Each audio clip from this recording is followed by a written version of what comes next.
D குரு சொந்தங்களுக்கு வணக்கம். இன்னைக்கு நேர்காணல நம்மளோட இணைந்திருப்பவர் தமிழக பாஜகவின் அனைத்து பிரிவின் மாநில இணை அமைப்பாளர் திரு நாச்சியப்பன் அவர்கள். வணக்கம். வணக்கம். நீங்க முன்னாடி இதுல இருந்தீங்க, ஆன்மீக பிரிவோட தலைவரா இருந்தீங்க, இப்ப அனைத்து பிரிவும் இருக்கீங்க. இன்னைக்கு பேசு பொருளா தாவேக்காவோட ஆட்சியில அமைஞ்சுக்கிறது எதுனா ஃபர்ஸ்ட் இந்த HRNC தான். அதுவும் இந்த அமைச்சர் அவர்களோட ஆய்வு ரொம்ப ஒரு பேசு பொருளா, ஒரு பக்கம் வரவேற்பா இருக்கு, ஒரு பக்கம் பேசு பொருளா அமைஞ்சிருக்கு, கிரிட்டிக்கா அமைஞ்சிருக்கு. அவரோட ஆய்வை எப்படி பாக்குறீங்க? முதல்ல அவர் திருவானைக்கோவில் ஆரம்பிச்சிருக்காரு அந்த தின்பண்டங்கள், அந்த டேட், மேனுஃபேக்சர் டேட் எங்க காணோம், அதெல்லாம் இருக்கணும்னு சொல்லிட்டு அந்த ஆய்வு, அதை எப்படி பாக்குறீங்க? அதாவது எல்லா அமைச்சர்களும் புதுசா இப்பதான் பொறுப்பேற்றாங்க. எல்லாரும் கொஞ்சம் ஆர்வக்குள்ளாரு ஆய்வு பண்றாங்க. அப்பதான் எனக்கு துறையை பத்தி தெரியும்னா, முதல் நீங்க துறையோட உட்காந்து பேசி அதுல என்னென்ன டிபார்ட்மெண்ட்ஸ் இருக்கு, என்ன பண்றாங்க, என்ன இது, இதெல்லாம் நீங்க தெரிஞ்சிருந்துருக்கணும். சரி, அது ஒரு பக்கம் இருக்கட்டும். இவங்க போய் ஒவ்வொரு இடமா அது துறை சார்ந்த இடங்களை போய் ஆய்வு பண்றேன் அப்படின்னு சொல்லி இவங்க போறாங்க. ஆய்வு பண்றதெல்லாம் எல்லா கட்சியிலையும் இது ஒரு வாடிக்கையா நடக்கிறது தான். ஒரு புதுசா ஒரு அமைச்சர் வந்தா உடனே ஆய்வு பண்றேன்னு, நீ விவரமே தெரியாம போய் என்ன ஆய்வு பண்ண போறேன்? அங்க போய் கோயிலுக்கு நான் ஆய்வு பண்ண போனேன், எனக்கு அதில் ஒரு விவரம் தெரியணும்.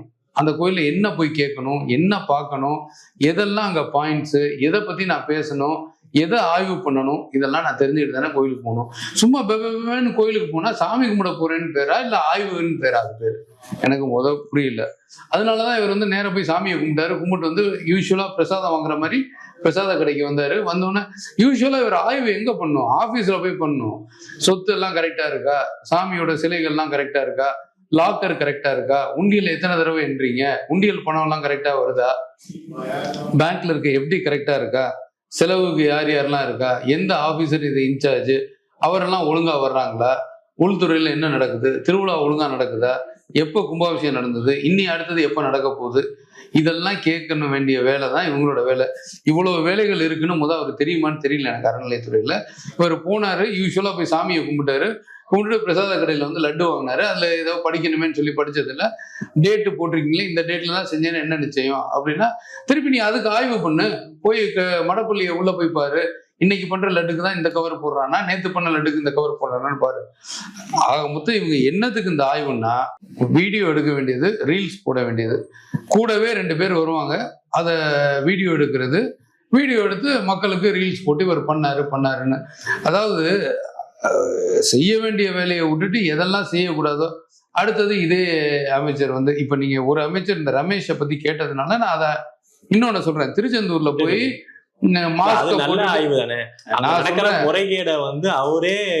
அவர் மாஸ்கே போடாம போயிருக்கலாங்க. இவர் தான் அமைச்சர்னு எவனுக்குங்க தெரியும்? இப்ப மாஸ்க் போடாம போய் எடுத்திருக்கலாமே. ஆக மொத்தம் என்னன்னா, அங்க எவன் போனாலும் காசு வாங்குறான், அது இல்லைன்னு சொல்லல. இவர் போய் இதை கண்டுபிடிச்சு நான் போய் மாஸ்கை போட்டு பார்த்து என்கிட்டே பணம் வாங்கினா என்னோட கூகுள் பேல இருந்து நான் அனுப்பிச்சேன், நான் அப்படியே பிடிச்சேன், கரெக்ட், நீ பிடிச்ச எல்லாம் கரெக்ட். அங்க இருக்க அவ்வளவு பேரையும் பிடி, நீ எல்லாரோட அக்கௌண்ட், பேங்க் அக்கௌண்ட்டையும் வாங்கிப்பாரு, அவ்வளவு பேர் மொபைல் நம்பரையும் வாங்கி நீ செக் பண்ணிப்பாரு. அவ்வளவு பேர் HRNCல வேலை பார்க்குறாங்க, அவ்வளவு பேர் கோவில்ல ஐயரா இருக்காங்க, புரோக்கர் ஒரு 100 பேர் இருக்காங்க. இதெல்லாம் பிடிக்கிறதுலாம் ஒன்றும் கஷ்டம் கிடையாது. நீங்க மாறு வேஷம் போடணும், அப்படி போகணும், இப்படி போகணுங்கிறதுலாம் பெரிய கொள்ள கூட்டமா? அவன் தான் கண்ணுக்கு முன்னாலே கொள்ளையடிக்கிறானே. இதை போய் பிடிக்கிறதுக்கு என்னத்துக்கு மாஸ்க் வேண்டி கிடக்கு? போனீங்க, பார்த்தீங்க, எல்லாத்தையும் அதுக்கு அடுத்த நடவடிக்கை என்ன? சும்மா ரீல்ஸ், அதுக்கு ஒரு ரீல்ஸ், அவர் போனாரு, பிடிச்சாரு, வச்சாரு, அது இதுன்னு. நீ எல்லாரோட அக்கௌண்ட்டையும் எடுத்து பாரு, அவ்வளவு பேரோட பேங்க் பேலன்ஸை வாங்கி பாருங்க, அவ்வளவு பேரோட செல்போன் நம்பர் இருக்குல்ல, ஜிபே இருக்குல்ல, ஜிபேல இருக்க டிரான்சாக்சன் எடுத்து பாரு. அரசாங்கம் உங்கள்கிட்ட இருக்கு, நீங்க எதை வேணா பண்ணலாம். நீங்க அதை ஒன்றும் பண்ணலையே. நான் இன்னொன்னு கேட்குறேங்க, அதே கோயில்ல டூப்ளிகேட்டு பில் அடிச்சு ஆளை உள்ள விட்டானுங்க. 3.4 கோடி 8 மாசத்துக்கு ஏமாத்தினாங்க. இது திமுக ஆட்சியில பண்ணது. அவனை சஸ்பெண்ட் பண்ணீங்க. இப்ப என்ன நிலைமைன்னு கேட்டீங்களா? திருடனுக்கு 10 நாள் சஸ்பெண்ட் பண்ணி திருப்பி உள்ள விட்டீங்கன்னா அவன் திருடுவானா மாட்டானா சொல்லுங்க? திருடன். அப்போ நீங்க என்ன நடவடிக்கை எடுத்தீங்க? ஏதாவது ஒண்ணு புரியுற மாதிரி பண்ணணும். சும்மா இவங்க பண்ற அத்தனையுமே ரீல்ஸ் தாங்க. இவங்களுக்குலாம் ஒரு வியாதி எல்லாருக்கும். என்னன்னு கேட்டீங்கன்னா, இந்த ரீல்ஸ் வியாதி, அடிக்டட் டு ரீல்ஸ். டெய்லி எப்படி குடிகாரனும் ட்ரக்ஸ் போடுறவனும் டெய்லி அது இல்லாம இருக்க முடியாதோ, அது மாதிரி இவனுக்கு டெய்லி புது ரீல்ஸ் போடாம இவங்களால இருக்க முடியாது. சோ ரீல்ஸுக்கு ஒரு அமைச்சர் வச்சு எல்லாரையும் நம்ம சொல்ல முடியுமா? ஏங்க, இன்னொரு அமைச்சர் சொல்றேங்க, பிரபுன்னு சொல்லி ஒருத்தர் இருக்காருங்க, காரைக்குடியில கனிம வளத்துறை அமைச்சருங்க. கனிம வளத்துறைக்கு ஆய்வு பண்ண போறாரு. நடுராத்திரி தான் போய் அதை ஆய்வு பண்றாரு. சரி ரைட்டு, இவங்க எல்லாருமே அப்ப நீ என்ன நினைக்கிற, எல்லாருமே திருடன்னு நினைக்கிறியா? ஏன் ராத்திரியே போய் ஆய்வு பண்ற? இது என்னங்க, இது ஆபாவனன் படமாங்க? ராத்திரி எல்லா காரும் வரிசையா போகும், அதை ட்ரோன்ல வச்சு ஷாட் எடுத்து நீ வந்து வீடியோ போடுறதுக்கு என்னங்க அவசியம் சொல்லுங்கண்ணா? நீங்க வந்து இதுவரை நீங்க பாத்திருக்கீங்களா அமைச்சர்கள் ஆய்வுக்கு போனதை? நியூஸ் சேனல் ஒரு 10 பேர் வருவான், வெளியில நிப்பான், நான் ஆய்வுக்கு வந்தேன்பாங்க, அவன் பின்னாலையும் முன்னாலையும் கேமராவை எடுத்து காட்டிட்டு போவான். அது பிஆர் முகத்துல இருக்க ஒரு சில அமைச்சர்கள் ஆய்வு அப்படி பண்ணாங்க. உங்களுக்கு என்ன வேலை? எல்லாம் புதுசா வந்திருக்கீங்க, உங்களுக்கு என்ன தொழில்னே தெரியாது. நீ அவர் கனிம வளத்துறை அமைச்சர், நீங்க அதுல என்ன இருக்கு டீட்டெயில் முதல் அதை தெரிஞ்சுக்கங்க. கனிம வளத்துறைனா அதுல என்னென்னலாம் இருக்கு, என்னென்ன டிபார்ட்மெண்ட்ஸ் இருக்கு, ஒவ்வொரு டிபார்ட்மெண்ட்டோட ஆக்டிவிட்டி என்ன, அதெல்லாம் தெரியாம எடுத்தோன்னே நான் இங்கேருந்து அங்கே போறேன், மண் குவாரியை பிடிக்கிறேன், அப்படியே சினிமா மாதிரிங்க. அதுல எத்தனை கட்டு. அதே அமைச்சர் வந்து ஒரு பொண்ணோட உட்காந்து சாப்பிட்ற மாதிரி நீங்க பார்த்துருப்பீங்க. சோசியல் மீடியால எல்லாம் ட்ரோல் பண்ணாங்கல்ல, இன்டர் கட்டு இல்ல, அதை எடுத்து தனித்தனியா எடுத்து கட் அண்ட் பேஸ்ட் பண்றது, ஒட்டி போடுறது. இது என்னத்துக்கு? இது வந்து அதாவது உங்களுக்கு வந்து டெய்லி ஒரு சப்ஜெக்ட்டுக்கு நீங்க ரீல்ஸ் போடணும், அதுக்கு ஒரு சப்ஜெக்ட் வேணும். சப்ஜெக்ட் இல்லைன்னா அவ்வளவுதான், உங்களுக்கு தூக்கம் வராது. இன்னைக்கு என்ன வேலை, மக்களுக்கு என்ன தேவை, அது முக்கியம் கிடையாது. நான் ரீல்ஸ் போடுறதுக்கு இன்னைக்கு என்ன பண்ணலாம்? இப்ப நீங்க சொல்றீங்க HRNC மினிஸ்டரே நம்ம எடுத்துப்போம், அப்ப அவர் என்னதான் பண்ணணுங்கிறீங்க? நான் கேக்குறேன், ஒரு கோயிலுக்கும் எவ்வளவு நிலம் இருக்கு? நீ ஒரு கோவில் எடுத்து சாம்பிள் பாருங்கிற. ஒரு பெரிய கோயில ஒண்ணு எடு. இன்னைக்கு வந்து நவரத்னா டெம்பிள்னு 9 பெரிய கோவில்கள் இருக்கு. நீ பழனி எடு, இல்ல திருவண்ணாமலை எடு, ஏதாவது ஒரு கோவில் எடு. உங்களுக்கு அந்த டீட்டெயிலாம் தெரியுமா? எத்தனை ஆயிரம் கோவில் இருக்கு, எத்தனை கோவில் வந்து ஸ்கீம் டெம்பிள் இருக்கு, எத்தனை கோவில் பிரைவேட் டெம்பிள் இருக்கு, எவ்வளவு பேர் இதுல நம்ம எம்ப்ளாயி இருக்காங்க, எவ்வளவு பேர் கொள்ளையடிக்கிறான் மொத்தம் HRNCன்னு சொல்லி அந்த லிஸ்ட்லாம் எடுத்து நீங்க பார்க்கணும்ல. அதெல்லாம் ஒண்ணுமே தெரியாது. நீங்க ஏதாவது ஒரு கோயில சாம்பிள் எடுத்து பார்க்க சொல்லுங்க. இந்த கோவில்ல எவ்வளவு நிலம் இருக்கு, அத்தனை நிலமும் சரியா இருக்கா, அத்தனை நிலத்துலயும் வாடகை ஒழுங்கா வருதா, வாடகைக்கு விட்டுருக்கோமா, குத்தகைக்கு கொடுத்தோமா இல்லையா, மார்க்கெட் பிரைஸ்ல குத்தகைக்கு பணம் வாங்குறாங்களா இல்லையா, இதெல்லாம் தெரிஞ்ச கதை தான். ஏன்னா வந்து மார்க்கெட்ல 1000 ரூபாய்க்கு அந்த இடத்த நீங்க குத்தகைக்கு விடலாம்னா 2 ரூபாய்க்கு விட்டுருப்பான், வெறும் 2 ரூபாய்க்கு. ஸோ இப்படி கொள்ளையடிச்சுக்கிட்டு இருக்க இடத்துல நீ அதெல்லாம் பார்த்தீங்கன்னா தானே உனக்கு தெரியும் என்ன பண்ணணும்னு சொல்லிட்டு. திருவிழா ஒழுங்கா நடக்குதா, பட்ஜெட்ல சாமிக்கு பிரசாதம் வைப்பானுங்க, அதெல்லாம் உண்மையா பொய்யா, அங்க எவ்வளவு எடுக்கிறான், எல்லா லெவல்லையும் திருடுவானுங்க. அந்த வெளியில நிக்கிற அந்த சிப்பந்தி வாட்ச்மேன்ல இருந்து JCAC வரை எல்லாருமே. இதே அறநிலையத்துறைக்கு முன்னால இருந்த திரு குமரகுருபரன் IAS கொண்டு வந்து போட்டிருக்காங்க. அவர் சேகர் பாபு காலத்துல இருந்து அறநிலையத்துறையில இருக்காரு. அவருக்கு தெரியும் எதை எப்படி திருடினாங்க, என்ன ஏது கூட்டுக்குள்ள அடிச்சாங்கன்னு. திருப்பி நீ அவரை கொண்டு வந்து போட்டு எப்படி நீ கண்டுபிடிப்ப? இப்ப இதே மாதிரிதான். அதாவது இந்த தாவேகாவுக்கும் திமுகவுக்கும் நான் எதுவும் வித்தியாசமா பார்க்கல, ரெண்டுமே ஒண்ணுதான். இப்ப பாத்தீங்கன்னா இவர் அருண் IPS கொண்டாந்து போட்டிருக்காங்க. அவர் அவங்க பண்ண தப்பு ஃபுல்லா இவர் மூடி மறைக்கிறதுக்கு தான் வந்திருப்பாரு. அங்க இருந்தாரு இல்ல, இப்ப திமுகல அவர் இருந்தார் இல்லைங்க, அப்ப என்ன தப்பு நடந்ததுன்னு இவருக்கு தெரியும்ல. டோட்டலா அதை தப்பிக்க வைக்கிறதுக்கு தான் ஆளு. இப்ப அதே மாதிரிதான் அவர் குமரகுருபரன் கொண்டு வந்து HRNCல திருப்பி போட்டிருக்காங்க. அவர் என்ன பண்ணுவாருன்னு நினைக்கிறீங்க? என்ன பண்ணுவாருன்னு நினைக்கிறீங்க? HRNCல தீகா அவங்களோட தலைவர் திரு வீரமணி அவர்களோட தலையீடு வேற அதுல இருக்கு. ஃபர்ஸ்ட் நீங்க சொல்ற அவர் என்ன தலையீடு, அவர் என்ன தலையீடு? குமரகுருவை அப்பாயின்மெண்ட் பண்ணதே முன்னாடி ஒரு செயலாளர் இருந்தாங்க, அவங்களும் பிராமின் இவரும் பிராமின் இருக்கக்கூடாதுன்னு கண்டனம் தெரிவிச்சாங்க. தாவேக்கா உடனே மாத்திட்டாங்க. இந்த திருச்செந்தூர் ஆய்வு போனப்ப அனிதா ராதாகிருஷ்ணன் அவரு MLA அவர் வந்து ஜாதிய ரீதியா அதையும் கண்டனம் தெரிவிச்சிருக்காருங்க. நீங்க ஒன்னே ஒண்ணு வச்சுங்க, திமுகவோட மெத்தட் இதுதான். எப்ப வந்து யாராவது அவங்கள பிடிக்க போனாலும் உடனே அவங்கள பர்சனலா தாக்கி அவங்க ஜாதியை பேசுறது, அதை பேசுறது, இதை பேசுறது, போட்டு டோட்டலா அவங்கள க்ளோஸ் பண்றது, இதுதான் அவங்களோட வேலை. அதனால வீரமணி வந்து சும்மா அவருக்கு வேற வேலையும் கிடையாது, ஒண்ணும் கிடையாது, அவர் எதை வேணா பேசுவாரு. அதுக்கு மாத்தணுங்கிற அவசியம் கிடையாது. நான் என்ன சொல்றேன், வீரமணிய இவங்களே மாத்தணும்னு நினைச்சிருப்பாங்க, வேணும்னே வீரமணிகிட்ட சொல்லிடுவேன். ஏன்னா அவரும் வீரமணியும் விஜயும் வேறன்னு நான் பார்க்கல, எல்லாம் ஒண்ணுதான். ஏன்னா ஃபர்ஸ்ட் இவர் பதவி ஏற்றோன்னு யாரை போய் பார்த்தாரு? வீரமணி தானே போய் பார்த்தாரு. அவரே சொல்லியிருப்பாரு, நீங்க உங்களுக்கு என்ன வேணுமோ நாங்க செஞ்சு கொடுக்குறோம், நீங்களே இந்த மாதிரி சொன்னீங்கன்னா நாங்க அவரை மாத்திடுறோம்னு. ஆக மொத்தம் திருப்பி பாருங்க, இவங்களும் வந்து நான் இதை பண்றேன் அதை பண்றேன்னு சொல்லி இப்ப இது ஒரு புது டெக்னிக். நீங்க வந்து இந்த சமூகத்தினரை போட்டிருக்க கூடாது, ஐயரை போட்டிருக்க கூடாது, அவரை போட்டிருக்க கூடாதுன்னு அவங்க பேசுறாங்க. வேணும்னே அவரை பேசி அவரை போட்டு மொத்த பணத்தை இப்ப கொள்ளையடிக்க போறாங்க எல்லாருமா சேர்ந்து HRNCல. அதான் நடக்க போகுது. ஏன்னா நீங்க மத்த எல்லா துறையிலையும் ஓரளவுக்கு அந்த ஆடிட் கிடிட்லாம் இருக்கும். HRNCல தான் ஆடிட்டே கிடையாது, கோவிலுக்கு ஆடிட்டே கிடையாது. இவர் ஒழுங்கான ஆளா இருந்தாருன்னா அங்க என்ன நடக்குதுன்னு பார்த்து அதுக்கப்புறம் எப்ப ஆடிட் தேவை, இதுக்கு ஆடிட் பண்ணணுமா இல்லையா, ஏன் பண்ணாம இருக்கீங்க, இவ்வளவு, அதாவது அவங்களுக்கு எல்லாம் யாருக்குமே விவரமே கிடையாதுங்க. விவரமே தெரியாத ஒரு ஆள் அமைச்சரா இருந்தா அவங்களுக்கு எப்படிங்க? கொஞ்சம் நம்ம காலம் விடணும்ல, ஹனிமூன் பீரியட்னு சொல்லிட்டு ஒரு 6 மாதமாவது விடணும்ல. சரி, அப்புறம் 4.5 வருஷத்துல அவங்க தலைக்கெல்லாம் நிறுத்திடுவாங்க. ஏங்க, இருக்க போறதே எத்தனை நாள் இருக்க போறாங்கன்னு தெரியல. அதுல எல்லா நாளுமே ஹனிமூனா இருக்க முடியுமா? ஏன் இருக்க சொல்லுங்க. போறது எத்தனை நாள்னா ஏன்? ஏங்க, நீங்க பாருங்க, நீங்க இன்னைக்கு வந்து வந்த திமுக ஆட்சிக்கு என்ன வந்ததுல இருந்து சொல்லுதோ, திமுகவோட தலைவர் திரு ஸ்டாலின் அவர்கள் சொல்றாரு, இந்த ஆட்சி நீடிக்காது. அதே இது நீங்களும் சொல்றீங்க. பாஜக ஆமாங்க. ஏன்னா எல்லாம் அதாவது இவங்க 2 பேரும் ஒண்ணு. ஒரு சில இடத்துல 2 பேரும் இவருக்கு அவருக்கும் மாத்தி மாத்தி பேசுவாங்க. இந்த ஆட்சியை பொறுத்தவரையும் எந்த ஒரு எக்ஸ்பீரியன்ஸ் இல்லாம இவங்களுக்கு யாருக்குமே என்ன பண்றாங்கன்னு தெரியலங்க. டோட்டலா வேஸ்ட். நீங்க இண்டஸ்ட்ரியல் மினிஸ்டர் பாத்தீங்கல்ல, இண்டஸ்ட்ரியல் மினிஸ்டர் கீர்த்தனா, அவங்க இதே தான் வீடியோ போடுறதுதான். உட்காந்து அது என்ன சோப்பு வியாபாரம் மாதிரி அங்க நீங்க ஒரு கம்பெனியை கூப்பிடுவீங்க. கம்பெனி எப்படிங்க கூப்பிடுவீங்க? ஒரு அமைச்சர் எப்படிங்க கூப்பிடணும்? நான் உனக்கு இந்த இன்ஃப்ராஸ்ட்ரக்சர் கொடுக்குறேன், அதை கொடுக்குறேன், இதை கொடுக்குறேன். நீங்க கையை ஆட்டிக்கிட்டு பேசிக்கிட்டு நீங்க வந்து ஒரு விளம்பரம் மாதிரியே எடுக்க முடியாதுல்ல. ஸோ இவங்களுக்கு டெய்லி ஏதாவது ஒரு போடணும், ரீல்ஸ் போடணும். ரீல்ஸுக்கு ஒரு கண்டென்ட் வேணும். ஒரு அமைச்சர் பாக்கி இல்லை, எல்லா அமைச்சரையும் எடுங்க, ரீல்ஸ் 24 மணி நேரம். அப்ப இதை வச்சு நீங்க என்ன பண்ண முடியும்? மீண்டும் ஒரு சர்ச்சை. திருவள்ளுவருக்கு காவி உடை, அதாவது கவர்னர் மாளிகையில விசாக நட்சத்திரம் திருவள்ளுவரோட பிறந்த நாள் சொல்லிட்டு அங்க செலிப்ரேட் பண்ணியிருக்காங்க. அது ஒரு சர்ச்சையாகி எதிர்கட்சி தலைவராக உதயநிதி அவர்கள் வந்து கண்டனம் தெரிவிச்சார். அது என்ன புது பழக்கம்? விசாகத்துல திருவள்ளுவருக்கு, அதான் ஜனவரி மாசம் கொண்டாடுறோம்ல, இது என்ன புதுசு? அதுவும் காவின்னு அவர் கண்டிக்கிறாரு. அதையே வைரமுத்து அவரும் கண்டிக்கிறாரு. தாவேக அமைச்சர் அவர்களும் இதே இது கண்டிக்கிறாங்க. எப்படி பாக்குறீங்க? ஏன் மீண்டும் காவி? அதாவது மீண்டும் காவி இல்லை, காவி தான் ஆரம்பத்துல இருந்து இருந்தது. காவி தான் பிகினிங்ல இருந்து இருந்தது.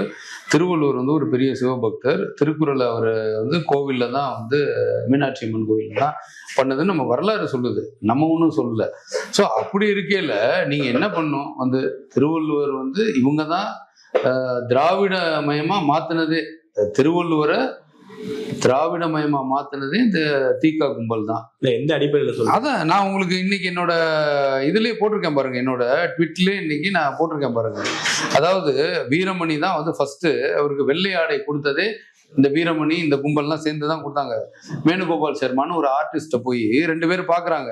1950 இவங்க 2 பேரும் பார்த்து அவருக்கு வந்து இவர் வந்து இப்ப சாமியா இவங்க காட்டுறாங்க. இவருக்கு கோவில்ங்கிறாங்க. திருவள்ளுவரை வந்து இவங்க வணங்குறாங்க. அவர் சிவபக்தர்னா அவருக்கு உத்தராட்சம் இருக்கு, காவி நிறத்துல இருக்கு, இதெல்லாம் இருக்கு. இதெல்லாம் நம்ம எடுத்துட்டோம்னா திருவள்ளுவர் தமிழரோட அதை அட்டாக் பண்ணிக்கலாம். இவங்களுக்கு வேணுங்கிறது அது ஒரு தேசியம், அந்த பிளாட்ஃபார்ம்ல இருக்கக்கூடாது, இதை எப்படியாவது மாத்தணும்னு சொல்லி எல்லாத்தையும், அதான் வரலாறை திரித்து வேலை செய்வதானே திமுக திகாவோட வேலையே. அந்த வகையில பாத்தீங்கன்னா வந்து கவிஞர் பாரதிதாசன் இருக்கப்போ ராம் செல்வன் திகால இருக்கவரும் சேர்ந்து இவங்க எல்லாம் சேர்ந்து ஒரு இந்த படத்தை வெள்ளை ட்ரெஸ்ஸை போட்டு அப்பதான் வருது. 50 60 தான் வருது. இது 60 இதை லான்ச் பண்றாங்க. எங்க இது எல்லாத்தையும் போய் பாக்குறாங்க. அண்ணாதுரை பாக்குறாரு, கலைஞர் பாக்குறாரு, கல்கி. இந்த படத்தை எல்லாரும் பார்த்து அப்ரிஷியேட் பண்ணது போக காமராஜர் கூட இதை போய் படத்தை பாக்குறாரு. அதுக்கப்புறம் தான் இதை வந்து காங்கிரஸ் கிரவுண்ட்ல இதை அறிமுகப்படுத்துறாங்க. அதுக்கப்புறம் இதை தபால் தலையா வெளியிடுறாங்க. அதுக்கப்புறம் ஒவ்வொன்றா இது நடக்குது. அதுக்கப்புறம் தான் சட்டசபையில கொண்டு வந்து வைக்கிறாங்க. ஸோ நீங்க பாத்தீங்கன்னா முன்னாடிலாம் அந்த திருக்குறளை வந்து பஸ்ல எல்லாம் எழுதியிருப்பாங்க. எல்லா பஸ்லயும் திருக்குறள் எழுதியிருப்பாங்க. அதுல முக்கால்வாசி இடத்துல பாத்தீங்கன்னா எல்லாமே வந்து காவியில தான் இருக்கும். அந்த அப்புறம் தான் ஒரு சில இடத்துல வெள்ளையை மாத்தினது, காவியை மாத்தினது, ஏன்னா ஒண்ணுமே புரியாம யார் எதை போடுறதுன்னு. அப்புறம் அபிஷியலா இதுக்கு ஒரு அறிவிப்பு வேற வருது. இனிமே திருவள்ளுவர்னா நீங்க இந்த படத்தை தான் அபிஷியலா யூஸ் பண்ணணும்னு சொல்லி, இப்ப எப்படி சிஎம்க்கு ஒரு போடுறாங்கல்ல, இந்த படம் தான் அபிஷியலா யூஸ் பண்ணலாம் அப்படின்னு ஒரு அறிவிப்பு வருது. ஸோ ஆக மொத்தம் இவங்க வந்து இன்டென்ஷனா வேணும்னு ஒரு திருவள்ளுவருக்கு காவி இதை எடுத்துட்டு வெள்ளையா மாத்தினாங்க. இப்ப இவங்க கேள்வி கேட்கிறாங்க, இதை ஏன் காவி மயமா மாத்துறேன்னு. அது என்ன இருக்கோ, என்ன நடந்ததோ தொட்டு இடைப்பட்ட காலத்துல இவங்க வந்து ஒரு 2 ஜெனரேஷன்ல பிரேக் பண்ணாங்கன்னா நீங்க வந்து அதை திருப்பி பண்ணல நம்ம தப்பு பண்ண மாதிரி இவங்க பேசுவாங்க. அதனால இவங்களுக்கு வந்து வேற ஒன்றும் இப்போ கண்டென்ட் கிடையாது, சப்ஜெக்ட் கிடையாது. ஸோ திருவள்ளுவரை ஏன் போட்டேன்னா அதுல நடந்ததுல எந்த ஒரு தவறும் கிடையாது. கவர்னர் மாளிகையில அது என்னைக்கு என்ன நடக்கணுமோ அவர் பிறந்த நட்சத்திரத்துல நடந்த விழா சரியேன்னு நான் சொல்லுவேன். இப்ப ஒவ்வொரு கட்சியும் தமிழக தேர்தல் என்ன நடந்தது, ஏன் இந்த மாற்றம், எங்க நம்ம தவறு செஞ்சிருக்கோம் சொல்லிட்டு அவங்க ஒரு ஆய்வு மேற்கொள் பண்ண ஆரம்பிச்சிட்டாங்க. தமிழக பாஜகல என்ன நடக்குது? அதாவது பாஜகவை பொறுத்தவரையும் எலெக்ஷன் முடிஞ்சோடனே நம்ம எல்லாரையும் போய் தனித்தனியா ஒவ்வொரு குழுவா போட்டு நாங்க போய் சந்திக்கிறோம். ஒவ்வொரு மாவட்டத்திலையும் அந்த மாவட்டத்துல என்ன பிரச்சனை, அங்க வந்து பிஜேபி எலெக்ஷன்ல நின்றுக்கலாம், இல்ல எங்க கூட்டணி கட்சி நின்றுக்கலாம். இருந்தாலும் நம்மளுடைய செயல்பாடு எப்படி, நம்மளுக்கு கூட்டணி கட்சியோட ஒத்துழைப்பு எப்படி, என்ன ஏதுங்கிறத பத்தி ஒரு ஃபீட்பேக். பேசிக்கலி நம்ம ஒரு விஷயத்த நினைச்சு ஒன்று செஞ்சிருப்போம், கூட்டணி அது இதுன்னு அமைச்சிருப்போம், எலெக்ஷன்ல எப்படி இருக்கும்னு. இப்போ ரிசல்ட் வந்ததுக்கு அப்புறம் அதை நம்ம வந்து கண்டிப்பா ஒரு ஃபீட்பேக் மெக்கானிசம் இருந்து தான் ஆகணும். ஸோ அந்த வேலை எல்லா இடத்துலையும் நடந்தது. அதை முடிஞ்சோடனே இப்போ பார்த்தீங்கன்னா எல்லாருக்கும் ஒரு ட்ரைனிங் வந்து ஃபுல்லாக எல்லா கேடர்ஸ்க்கும் மண்டல் லெவலில் ட்ரைனிங் ப்ரோக்ராமு, அதுக்கு டிஸ்ட்ரிக்ட் லெவல் ட்ரைனிங் ப்ரோக்ராம் இப்போ நடந்தது. ஸோ நம்மளை பொறுத்தவரையும் பார்ட்டியை வந்து எப்படி சிஸ்டமேட்டிக்காக ஃபீட்பேக் மேல தெரிவிக்கப்பட்டுச்சா? மேல என்ன சொல்றாங்க தமிழ்நாடு தேர்தல் எலெக்ஷனை பத்தி? இல்ல, ஆக்சுவலா இங்க இருக்க எலெக்ஷனை பொறுத்தவரை என்னன்னா வந்து எல்லாருக்கும் தெரியும், விஜய் ஒரு வேவு மாற்றம் வேணும், மக்கள் ஓட்டு போட்டாங்க, அது இது. ஸோ இதை பத்தி நீங்க பல தடவை பேசிட்டீங்க எல்லாரும். இனிமே நம்ம போய் அதை பேசுறதுலாம் ஒன்றும் கிடையாது. இனிமே பொறுத்தவரையும் இதை எப்படி அடுத்த லெவலுக்கு எடுத்துட்டு போறது, ஏன்னா வந்து மாற்றம் வேணும்னு மக்களுக்கு தெரிஞ்சிருக்கு. நம்ம நினைச்சது ஒண்ணுதான், திமுக ஆட்சிக்கு வரக்கூடாதுன்னு நினைச்சோம், அது நடந்துருச்சு. கரெக்டா இல்லையா? அதாவது பாஜகவோட ஒற்றை குறிக்கோளா இருந்தது வந்து கூட்டணி அமைச்சது எல்லாத்துக்கும் காரணம் திமுக ஆட்சி அதிகாரத்துல இருக்கக்கூடாது. அந்த வேலை நடந்தது. இது இப்படி இருந்திருந்தா நம்ம நினைச்சது கரெக்டா நடந்திருக்கும். இப்ப நம்ம நினைச்சதுல ஒண்ணு நடந்தது. நம்மளை பொறுத்தவரையும் பாஜகவை பொறுத்தவரையும் அடுத்தது மக்கள் மாற்றத்தை விரும்புறாங்கிற ஒரு விஷயம் தெரிஞ்சிருச்சு. பணமே கொடுக்காம ஒருத்தன் ஜெயிச்சுட்டான்னு தெரிஞ்சிருச்சு. அந்த தொகுதிக்கு சம்பந்தம் இல்லாதவன் போய் எங்கெங்கேயோ நிறுத்தினாலும் ஜெயிச்சுட்டாங்கிறது தெரியுது. ரெண்டாவது, ஜாதி அடிப்படையில எந்த கேண்டிடேட்டை போட்டு தான் ஜெயிச்சாங்கிறதுலாம் கிடையாது. இப்போ ஒரு நடிகருக்கான ஒரு வேவ், அவ்வளவுதான். வந்து மாற்றம் வேணும்னு நினைச்சாங்க, அவர் தான் சரியான மாற்றமா இருக்கணும் மக்கள். இன்னும் பாஜகவுக்கு பெரிய பின்னடைவா இல்லையா? போன தடவை 4, ஆனா இந்த தடவை 1 அப்படி நம்ம பார்க்க முடியாதுங்க, அப்படி பார்க்க முடியாது. அப்ப அப்படி பாத்தீங்கன்னா நீங்க திமுகவுக்கு போன தடவை அப்படி இருந்தது, இப்ப பாதி தான் வந்திருக்கு, அவருக்கு பின்னடைவா. அண்ணா திமுகவுக்கு போன தடவை அவ்வளவு வந்தது, இந்த தடவை இவ்வளவுதான், ஓட்டும் குறைஞ்சிருச்சு, அப்ப அது பின்னடைவா? அது கிடையாது. அதை பொறுத்தவரை எம்பி எலெக்ஷன்ல எங்களுக்கு எத்தனை கான்ஸ்டிடுவன்சி இருந்தது, எம்எல்ஏ கான்ஸ்டிடுவன்சி, அதுல நாங்க பர் கான்ஸ்டிடுவன்சி எவ்வளவு பர்சன்டேஜ் வந்தோம், இப்போ பர் கான்ஸ்டிடுவன்சி எவ்வளவு வந்தோன்ற பாக்குற பொழுது ஒன்றும் பெரிய வேரியேஷனா இல்லை. வேரியேஷன் இருக்கு, பட் பெரிய வேரியேஷனா நீங்க சொல்ற மாதிரி 12, 2 அப்படின்லாம் போகணுங்கிறது கிடையாது. பாஜக உள்ள வந்துடக்கூடாதுங்கிற ஒரு காரணத்துக்காக தான் திருமாவளவன் அவர்களை, ஐயுஎம்எல் எல்லாருமே, கம்யூனிஸ்ட் எல்லாருமே திமுக கூட்டணியை விட்டு வெளில வந்து நாங்க விஜய் அவர்களுக்கு ஆதரவு தெரிவிச்சோம், இல்லைன்னா பாஜக உள்ள வந்துடும் அப்படிங்கிறாங்க. யாருக்கு உள்ள வந்துடும்? விஜயோட கூட்டணி நாங்க வச்சிருவோம். கூட்டணின்னு இல்ல, ஒண்ணு அவர் ஆட்சியை கலைக்கிறதுக்கோ இல்ல மறைமுகம் பாஜக ஆதரவு கொடுத்து வேற ஏதாவது நடந்திருக்கும் அப்படிங்கிறாங்க. இல்லைங்க, இவங்க எல்லாருக்குமே வந்து ஒரு ஆசை, திமுகவில் அது நடக்காது, அமைச்சர் பதவியெல்லாம் இவங்க வாங்க முடியாது, அதுக்காக எங்கே இருந்தாலும் அங்கே வந்து இங்கே வர்றதுக்கு வந்து ஏதாவது ஒன்று சொல்லணும், அதுக்கு ஏதாவது ஒரு காரணம் சொல்லணும்ல. இப்போ எப்படி அவங்க இந்த காரணத்தை சொல்ல முடியுமா? நான் திமுகவில் இருந்தால் எனக்கு அமைச்சர் பதவி தரமாட்டான், ஆட்சி அதிகாரத்தில் எங்களுக்கு பங்கு இல்லைங்கிறான், அதனால நாங்கள் இன்னும் எத்தனை காலத்துக்கு அவங்களோட கிடந்து சாகுறது, அதனால நாங்கள் விஜயோட வந்தோன்னு திருமாவளவனால சொல்ல முடியுமா? முடியாது. பாஜகவே உள்ள விட மாட்டோம்னு நாங்கள் வந்தோம்னு சொல்றாரு அவரு. அப்படிதான் சொல்லுவாங்க, வேற என்ன சொல்லுவாங்க? இடி 2 முன்னாள் அமைச்சர்களுக்கு மேல நடவடிக்கை சொல்லி லெட்டர் தமிழக அரசுக்கு வந்து கடிதம் எழுதியிருக்காங்க. எடுக்கப்படுமா? இல்ல, எடுப்பாங்கன்னு நாங்க எதிர்பார்க்கிறோம். இப்ப அதான் நான் சொல்றேனே, இவங்களோட ஆட்டிடியூட்லாம் பார்த்தா திமுகவும் தாவேக்காவும் சிந்தனை 2 பேருக்கும் ஒண்ணுதான், ஒரே மாதிரி தான் போயிட்டு இருக்காங்க. இவங்க எடுப்பாங்களா எடுக்க மாட்டாங்களான்னு எனக்கு தெரியல. ஏன்னா இந்த அருண் ஐபிஎஸ் திருப்பி உள்ள கொண்டு வந்தது அவருக்கு தெரியும், யார் யார் என்னென்ன தப்பு பண்ணியிருக்கா. லஞ்ச அதுவும் பாருங்க, யாரு வந்து லஞ்ச ஊழல்ல நீங்க கைது பண்ணணுமோ, யாரை நீங்க பனிஷ் பண்ணணுமோ, அவரே அதை துறைக்கு தலைவரா போட்டு பண்ணீங்கன்னா அப்புறம் அதோட அர்த்தம் தான் என்ன சொல்லுங்க. அதனால எனக்கு தெரிஞ்சு வந்து இவங்க இதுவரையும் நடந்த இந்த 40 நாள்ல நடந்த விஷயத்த பார்த்தா இவங்களுக்கும் திமுகவுக்கும் எந்த ஒரு வித்தியாசமும் கிடையாது. சும்மா பேருக்கு எல்லார் கையிலையும் விசில கொடுத்து ஊத சொல்லி உள்ள வந்துட்டாங்க. மக்களும் இவங்க ஏதோ பெருசா செய்வாங்கிற நம்பிக்கையில இவங்களுக்கு ஓட்ட போட்டாங்க. இப்ப ஆனா எல்லாரும் அழுகுறாங்க. ஏன்னா இத்தனை அதுக்குள்ளே தெரியல. பாருங்க, நேத்து பாருங்க கோயம்பேடுல குடிச்சு விட்டு ராத்திரி, ஏங்க பார் நடத்துறவனுக்கு நீ லைசன்ஸை கேன்சல் பண்ணும் போது 17 வயசு பொண்ணு எப்படி அந்த பாருக்கு போச்சு? இது கேள்வி நம்பர் 1. 2வது, ரோட்ல 2 பேரும் சண்டை போட்டு காரை விட்டு ஏத்தி கொள்ற அளவுக்கு இங்க ஒருத்தனுக்கு தைரியம் வருதுன்னா அவன் எந்த அளவுக்கு போதையில இருப்பான். ட்ரங்க் அண்ட் டிரைவ் அது ஒரு டீம். அப்புறம் பாத்தீங்கன்னா சண்டை இப்ப வந்து எல்லா ட்ரக்ஸ் நீங்க அடுத்தவனை யாராவது நீங்க பாத்திருக்கீங்களாங்க? ஒருத்தனை கொலை பண்றவன் காரை ஏத்தி மேல கொள்ளுவான்னு பாத்திருக்கீங்களா நீங்க? சோ அப்ப என்ன இருக்கு? சட்டம் ஒழுங்கு எங்க இருக்கு? ஒண்ணுமே கிடையாது. இப்ப அதுக்கு தானே இந்த சிங்கப்பெண் படையா இருக்கட்டும், போதைக்குன்னு தனியா ஒரு இதை அடையங்க சிங்கப்பெண்ணே வந்து இன்னைக்கு போடுவேன், நாளைக்கு போடுவேன், நாளைக்கு லான்ச் பண்ணுவேன்னு இழுத்து கொண்டு வந்து மெதுவா லான்ச் பண்ணி அது என்ன பேரு தானே மாத்திக்கிட்டே இருக்காங்க. அவர் அம்மா படைன்னு வச்சிருந்தாங்க, அதை எடுத்துட்டு இவர் பிங்க் போலீஸ்னாரு. இப்ப இவங்க சிங்கப்பெண்ணை போட்டு கொஞ்சம் யூனிஃபார்ம் மாத்துறாங்க. அவன் வண்டிக்கு பெயிண்ட் அடிச்சாங்க, இவங்க வந்து ஆளுக்கு சட்ட கலரை மாத்தினாங்க. அவ்வளவுதான். இவங்க என்ன பண்ண போறாங்கன்னு பார்ப்போம். பேரெல்லாம் நல்லா வைக்கலாங்க, புரியுதா? எப்பவுமே பேர் வந்து அழகழகான பேரா வைக்கலாம், சினிமா டைட்டில் மாதிரி வச்சுக்கிட்டே வரலாம். அதுல என்ன பர்ஃபார்மன்ஸ்னு பார்த்தா தானே தெரியும்.